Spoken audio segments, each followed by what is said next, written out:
రైతుగా స్థానిక ఎన్నికల్లో పోటీ చేసే సర్పంచ్ అభ్యర్థి పొలం బాట పట్టారు. రైతు కూలీలతో ఏలా సుందర్ మమేకమవుతున్నాడు. తన అనుచరులతో కలిసి పత్తి ఏరుతూ ప్రచారం చేశాడు.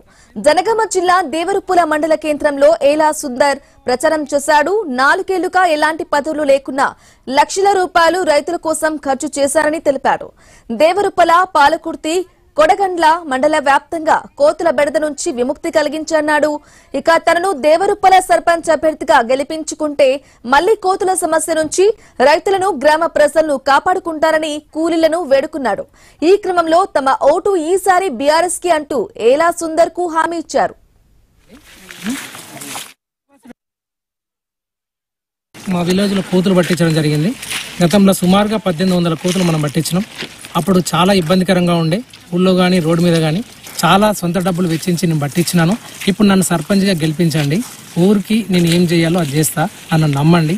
ఊర్లో ఇప్పుడున్న పరిస్థితుల్లో రైతులు చాలా ఇబ్బంది పడుతున్నారు. ఇప్పుడు ఇంతకుముందు ఎట్లయితే మన రోడ్డు మీద కానీ ఇంట్లో కానీ కోతుల పట్ల ఇబ్బంది పడ్డారో, ఇప్పుడు పంట పొలాల్లో కూడా ఇబ్బంది పడుతున్నారు. ఆ ఇబ్బందిని కూడా తీర్చే పరిస్థితి చేస్తా. తీరా చేతికి వచ్చే టైంలో కోతులు అటాక్ చేసి ఇబ్బంది పెడుతున్నాయి. దాన్ని ఇప్పుడు మా